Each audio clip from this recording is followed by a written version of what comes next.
Today, Indonesia is probably most commonly known around the world for one place, Bali.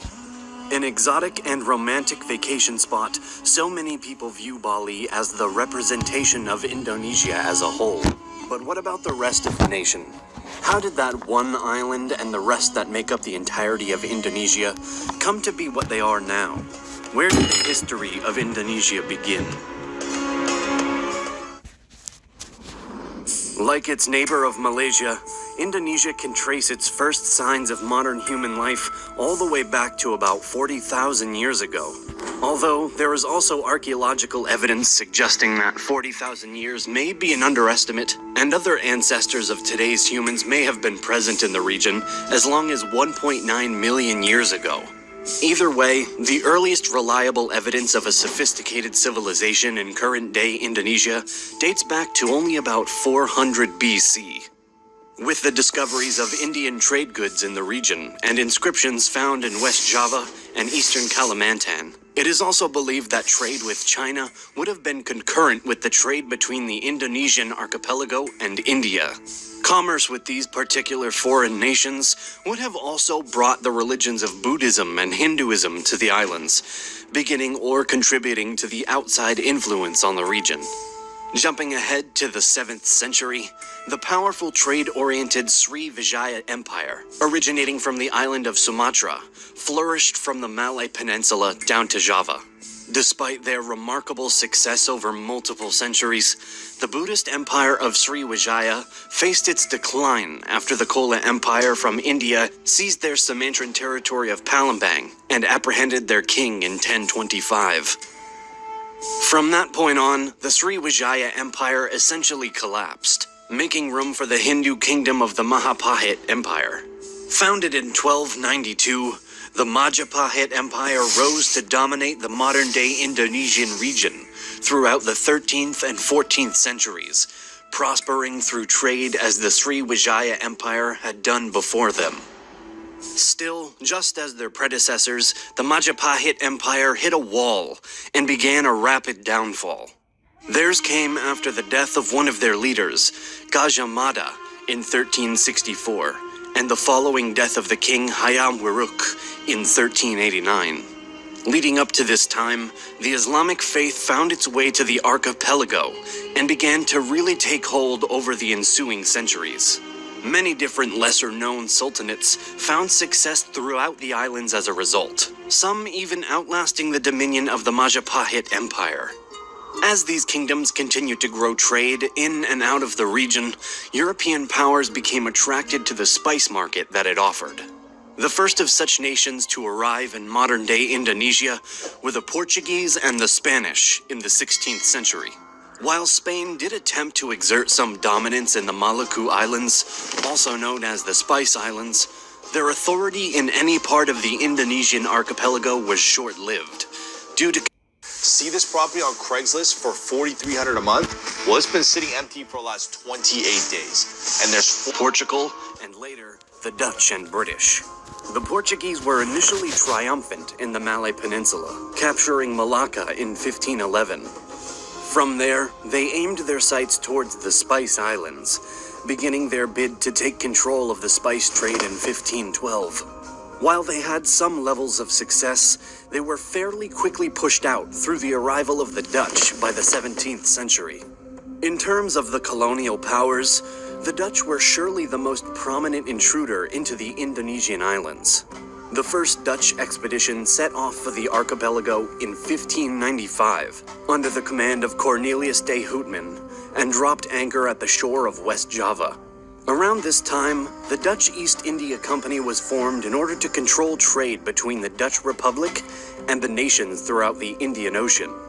The Dutch East India Company was given a significant amount of autonomy by the Dutch government, allowing them to dominate trade throughout the East Indies and keep their competitors, notably the British and Portuguese, at bay. While the original focus of the company was to maintain commercial authority and prosperity, they began to shift their attention as they took control of Java and its neighbors. During the 17th century, the Dutch East India Company made a gradual transition from a leading sea and trading power to more of a colonial-type establishment, after centering themselves in the fortified port of Jakarta, Batavia, or modern-day Jakarta. Working to gain more jurisdiction throughout the Indonesian islands, the Dutch East India Company was also able to capture Malacca from the adjacent Malay Peninsula in 1641. When the 18th century came around, though, the company began to struggle with corruption, conflict, and a slow collapse into bankruptcy, which resulted in the Dutch government revoking their charter and seizing all of their possessions in 1799. In 1800, the Dutch East Indies was founded, made up of what would later become Indonesia, but for the time being served as the new Dutch colonial administration in the archipelago. This establishment grew over the 19th and part of the 20th century, although some ups and downs such as the Javanese War from 1825 to 1830, ending in a Dutch victory, did exist. Also, in 1825, the Dutch captured Palembang, the former territory of the Sriwijaya Empire. During this period, the Dutch also settled disputes and clashes with Aceh, Lombok, and Sulawesi, and continued to expand their dominion. In the course of the Dutch colonization, the people of the Indonesian islands were treated vastly unfairly. As Dutch priorities shifted more towards agriculture, the local farmers were mandated to set aside 20% of their own property in order to grow crops for the Dutch to export, such as pepper, sugar, cinnamon, tea, and coffee, and indigo. By the 1870s, the colony moved to a free market system and began to form private plantations, although the local people were still not truly treated justly. Finally, at the very start of the 20th century, the Dutch installed a new system in order to promote the welfare of the archipelago's locals, known simply as the ethical policy. This new program brought about changes such as the construction of new schools in the region, government reforms that allowed more autonomy for the local officials, and the opportunity for some of the indigenous people to become more educated and learn more about the Western world. Even with these improvements, though, not every local was impacted, and therefore, many people on the island still felt oppressed by the colonial authority.